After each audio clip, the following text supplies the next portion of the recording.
네, 여러분 안녕하세요. 역사교사 방문일입니다. 네, 오늘은 우리 좀 다양한 사회운동, 다양한 국내 민족운동을 배워볼 거예요.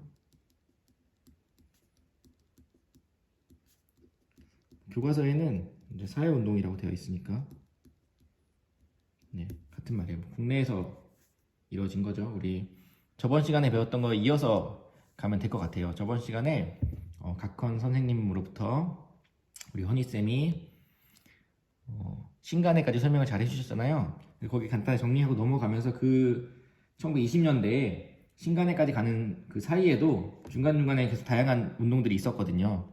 그래서 그런 운동들을 짚어가면서 우리 계속 구체적으로 어떤 다양한 우리가 배웠던 운동 외에 이외에 어떤 운동들이 있었는지 살펴보는 시간을 갖도록 하겠습니다.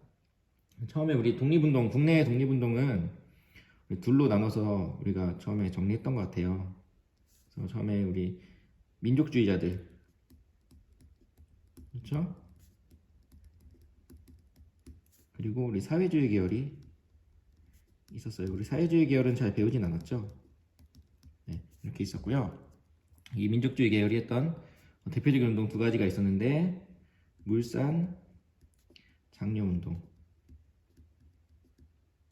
운동이라는 게 있었고, 물론 기업가들을 위한 운동이다 라는 비난을 받기도 했지만 어쨌든 중요한 운동이었죠. 또 하나는 밀립대학 설립운동도 있었잖아요. 네, 일본이 우리나라에 대학교를 만들어주지 않았어요. 결국 경성제국대학으로 그치게 됐고, 그 이후에도 대학은 안 만들어졌지만 나중에 끝까지 우리가 대학을 만들어 달라 시위해서 우리가 배우진 않지만 이제 전문대학까지는 만들어줘요. 우리가 원했던 사실 이 밀립대학은 유니버시티인데, 네, 우리가 이제 일본이 칼리지까지는 허락을 해서 이제 전문대학이 몇 개 생기게 되고요. 그때 대표적으로 생겼던 전문대학이 이 연희전문학교라고 부르는, 네, 지금은 이제 연세대학교가 되었던, 그리고 뭐 보성전문학교, 네, 지금은 이제 고려대학교가 됐죠. 뭐 이런 식으로 이런 학교들이 이제 생겨나게 됩니다. 그래서 민족주의 계열했던 운동을 우리가 살펴봤고, 그리고 이 민족주의 계열이 잘 나가다가 갈라진다고 했죠. 어떻게 갈라져요? 하나는 일제와 타협하는, 이제 독립운동 못 해먹겠다. 우리가 성장하고 발전하려면 일본과 함께 일본의 협력 속에서 가능하지 않겠느냐, 이렇게 이제 타협하게 되는 민족주의가 생긴 거예요. 사실 독립운동, 우리가 지금 배우고 있는 민족운동이 사실은 두 가지가 다 중요하거든요. 우리가 일단 가장 중요한 거는 일제로부터 독립을 해야 되고, 우리의 자유, 독립을 해야 되고, 그 다음에 우리가 성장을 해야 돼요. 어쨌든 우리 발전을 해야 되는 거잖아요. 우리나라 사람들이 계속 머물러 있으면 안 되니까. 그런데 이제 이 두 가지를 다 잡고 가려고 했는데, 이제 몇몇 이제 민족주의 계열에서 독립을 조금씩 이제 중요하지 않게 생각하는 거예요. 우리가 발전하는 게 중요한 거지, 결국에 우리가 잘 살기 위한 거지, 독립이든 독립이 아니든 그게 중요한 건 아니지 않느냐라는 이제 식으로 이제 점점 현실과 타협하게 되는 거죠. 그래서 이런 타협적 민족주의라고 불러요. 그래서 나중에 친일파가 되기도 하죠. 뭐 친일파죠. 뭐 대표적인 인물이 우리가 배웠던 이광수라는 인물이 있었고, 그 다음에 이들과 다르게 이제 끝까지 우리는 두 가지를 다 함께, 독립이 제일 중요한 거니까 같이 가야 된다. 그래서 일본과 타협하지 않은 우리나라의 비타민 같은 존재들, 비타민 같은 독립운동계의 비타민 같은 존재들, 아이고 파란색이 안 나오네 또. 비타협적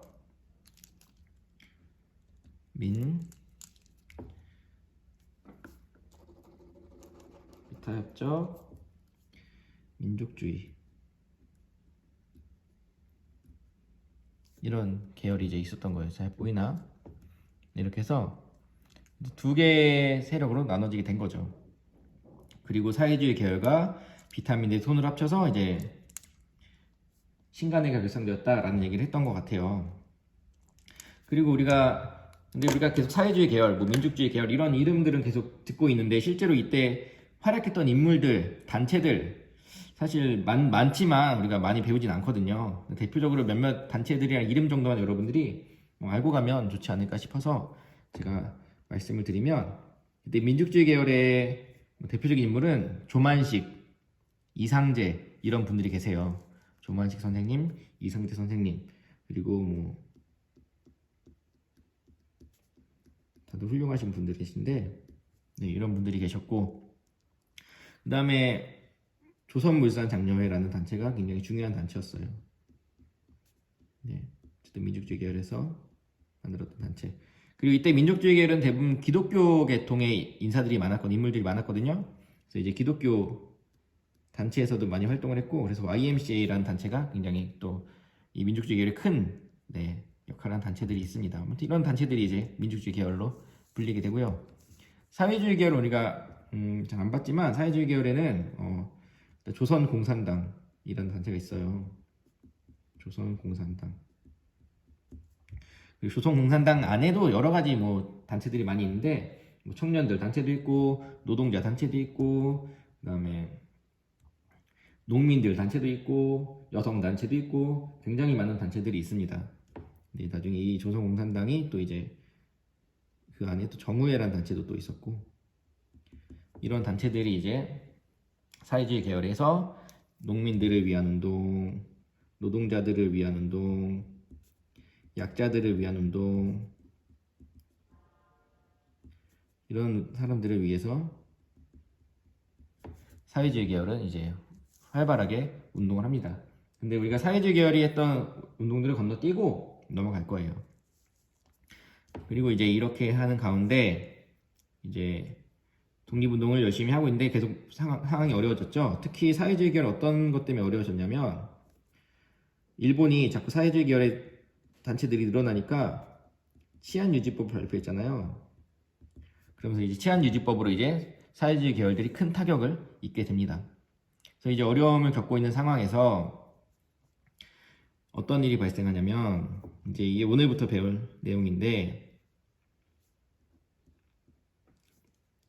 순종이 갑자기 돌아가셨어요. 네, 근데 갑자기 제가 만세운동을 쓰고 있죠? 네, 순종이 돌아가셨어요.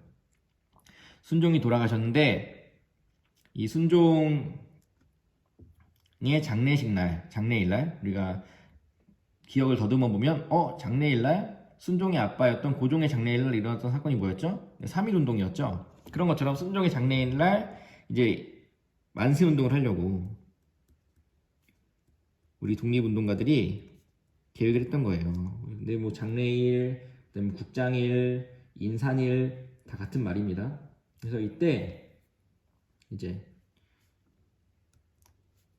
만세 시위를 또 하기로 한 거예요. 그 날이 6월 10일이었어요. 그래서 시위를 계획했죠. 근데 일본이 예상했을까 안 했을까요? 네, 예상했겠죠. 일본이 예상했어요. 그래서 미리 일본이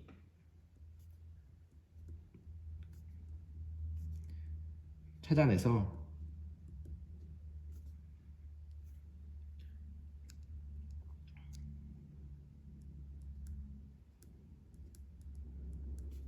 다 감옥에 가게 됩니다. 근데 이때 이 60만세 운동을 계획했던 이때 이 지도자들이 사회주의 계열도 있었고,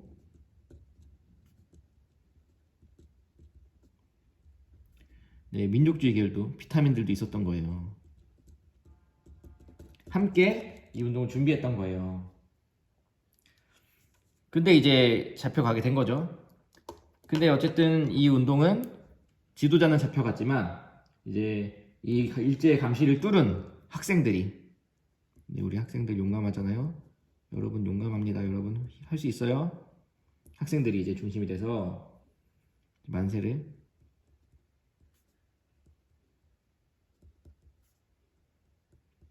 하게 됐고요. 그러면서 이제 어쨌든 이렇게 학생들이 만세 운동을 하고 60만세 운동 준비하는 과정에서 어쨌든 이 사회주의 계열과 비타민들이 뭔가 우리도 같이 독립운동할 수 있지 않을까 이런 분위기가 형성이 된 거예요. 그러면서 이제 우리가 이 60만세 운동과 함께 조선 민흥회라는 먼저 모든 공산주의 계열은 아니지만 민족주의 비타민들과 일부 공산주의 계열이 함께 힘을 합쳐서 조선 민흥회라는 단체를 만들게 되잖아요. 그러면서 이제 신간회가 만들어지는 배경이 형성이 된 거예요. 신간회가 조직되는 배경에는 우리 조선 민흥회라는 단체도 있었고, 그 다음에 이 정우회라는 단체가 또 정우회 선언이라는 걸 통해서 우리 공산당과 사회주의와 민족주의가 함께하자, 독립을 위해서는 이런 얘기도 또 했고, 그리고 이제 여기 있는 60만세 운동도 이제 신간의 결성의 계기가 된 거예요. 60만세 준비하는 과정에서 함께 했으니까. 그러면서 이제 이렇게 다양한 협력의 민족유일당 운동의 분위기가 무르익게 되고 마침내 그래서 신간회가 결성이 된 거예요.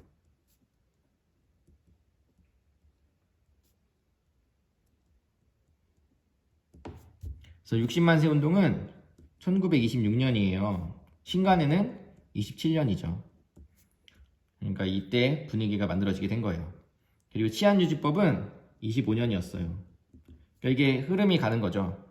그래서 사회주의 계열들이 활발하게 활동을 하다가 치안유지법으로 타격을 받으니까 새로운 길을 모색하는 과정에서 이 순종의 장래일이라는 이 날짜에 만세운동을 해야겠다 계획을 했고, 그때 이제 사회주의 계열들끼리만 하기는 약하니까 이제 비타민들과 손을 잡으려고 시도하게 되었고, 근데 60만세 운동은 비록 지도자들이 잡혀서 함께 모여서 실제로 이루어지지 못했지만 학생들에 의해서 만세운동은 진행이 됐고, 이런 분위기가 형성이 된 상황에서 이제 조선 민흥회도 만들어지고, 조선 민흥회도 26년이에요. 조선 민흥회도 만들어지고, 그다음에 정우회 선언도 마찬가지예요. 26년이에요. 정우회 선언도 이루어지고, 그러니까 이제 신간회가 결성되게 된 거죠.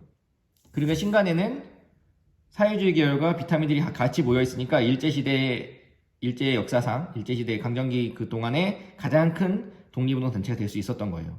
왜냐면 여기는 다 들어가 있으니까, 신간회 결성하는 가운데. 물론 신간회가 결성된 이후에도 사회주의 계열과 민족주의 계열 간에 계속 지도자 간의 갈등, 방향을 어떻게 정할 것이냐의 갈등, 이런 갈등은 계속 있긴 했었어요. 그렇지만 어쨌든 신간회라는 이름 안에서 독립운동을 할 수 있었기 때문에 그냥 의미 있는 단체가 된 거죠.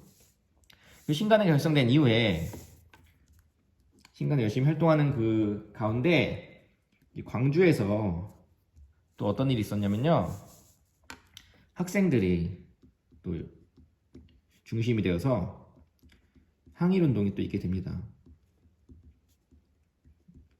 네, 지금 학생들이 중심이 된 운동이 두 개가 나온 거예요. 60만세 운동에 이어서 광주 학생 항일운동. 지금 11월인데요. 광주에서 이제 여러분 다 알 거예요. 조선인 여학생이 통학하는 출근이 아니죠. 등교하는 그 열차를 타고 가다가 이제 일본인 남학생에게 성희롱을 당하게 된 겁니다.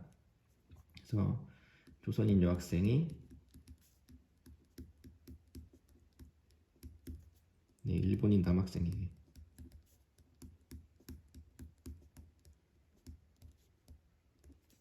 성추행 같은 말이긴 한데 교과서에는 희롱이라고 나오니까 이제 이게 발단이 돼서 이제 그 옆에 있던 이 우리나라 조선인 남학생이 이 사실을 이걸 본 거죠, 이 상황을. 그래서 일본인 남학생과 조선인 남학생 사이에 싸움이 벌어지게 됐고, 누가 더 많이 때렸는지 모르겠지만 어쨌든 이 사건이 이제 학교에 알려지게 됐겠죠. 그래서 인권부 선생님이 학폭을 열어서 처벌을 했을 텐데, 이제 이 일본인 남학생들은 무죄, 그리고 일본인 남학생을 때린 조선인 남학생에게만 죄를 물어서 처벌을 내린 거예요. 이렇게 되니까 이제 이게 뭐예요? 민족 차별이잖아요. 이렇게 이제 시작이 된 거예요. 민족 차별 참을 수 있어요, 없어요? 없죠. 성희롱 한 것도 모자라서 이제 학교에서조차도 이제 학생들을 이렇게 일본 학생 두둔하니까 이제 조선인 학생들이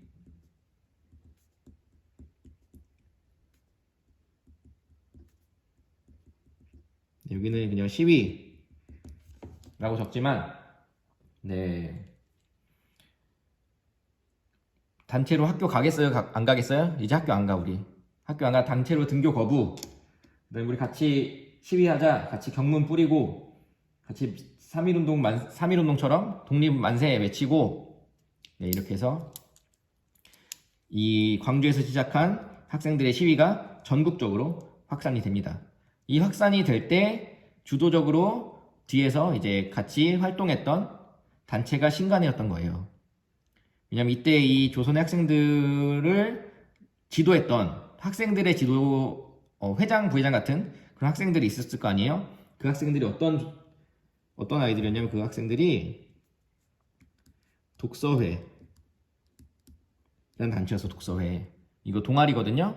이 동아리 책 읽는 동아리잖아요. 아주 건전한 동아리인데 이 독서회라는 단체는 신간회와 연결이 되어 있었던 거예요. 그래서 이 독서회 활동하는 학생들이 이제 신간회와 연결이 되어서 이제 이 내용, 일본인 남학생이 두둔받고 조선인 여학생과 조선인 남학생들이 피해받았던 이런 내용들이 전국에 알려지고 민족 차별에 대한 우리가 분노를 우리가 이거를 해결하기 위해서는 우리가 함께 모여야 된다, 함께 시위해야 된다 이런 이제 분위기로 갈 수 있도록 네, 했던 단체가 독서회였어요. 특히 광주 지역에는 이제 성진회 이런 단체가 또 있었고요. 그래서 이제 이렇게 독서회 성진회 중심으로 확산이 될 수 있었습니다. 이 시위한 날짜가 11월 3일이에요. 지금도 11월 3일은 옛날엔 학생의 날이었고 지금은 학생 독립운동 기념일 이렇게 해서 지정을 하고 있습니다. 근데 어쨌든 이렇게 학생 항일운동이 있었지만 뭐 일본에 네, 매매가 있었겠죠. 그래서 이제 뭐 성공하지 못했지만 어쨌든 이 과정에서 이제 우리 학생들도 일본에 대한 반일 감정 그리고 민족 차별에 대한 분노가 표현이 된 거죠. 근데 이 광주 학생 운동이 중요한 이유는 3.1운동 이후 최대의 민족운동이에요. 그러니까 3.1운동과 광주 학생 항일운동이 제일 큰, 두 가지가 제일 큰 민족운동, 독립운동이 되는 겁니다.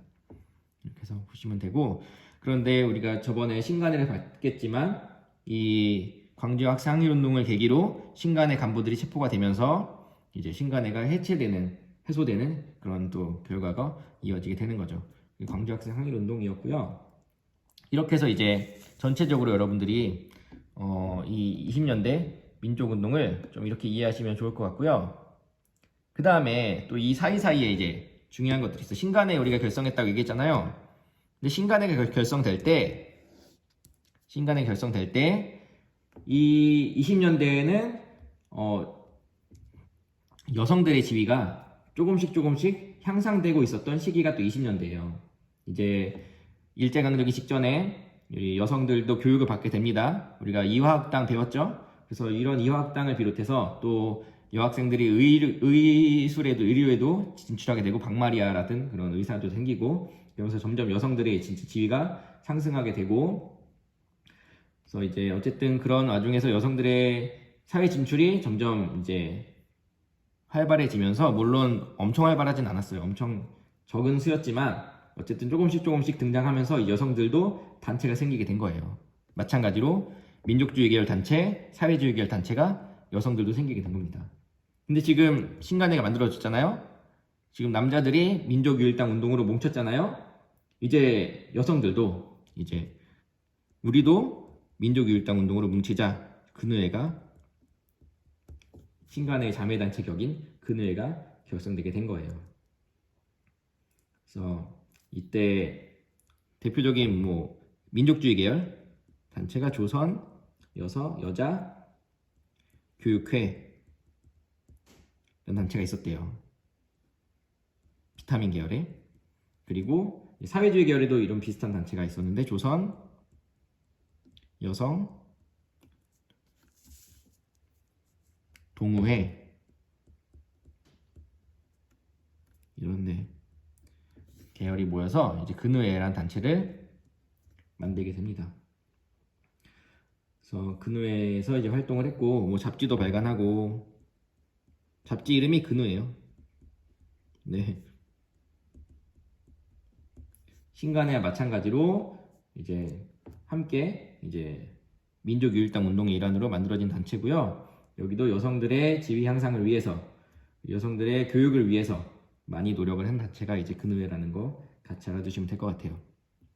그래서 이렇게 보시고 그 외에 또 그 밖에 또 20년대에 많은 운동이 있었는데 그 많은 운동들을 우리가 교과서를 통해서 좀 살펴보는 게 좋을 것 같아요. 그래서 여기까지 정리하고 그 다음에 제가 교과서로 넘어가도록 하겠습니다. 파트 1 수업 끝!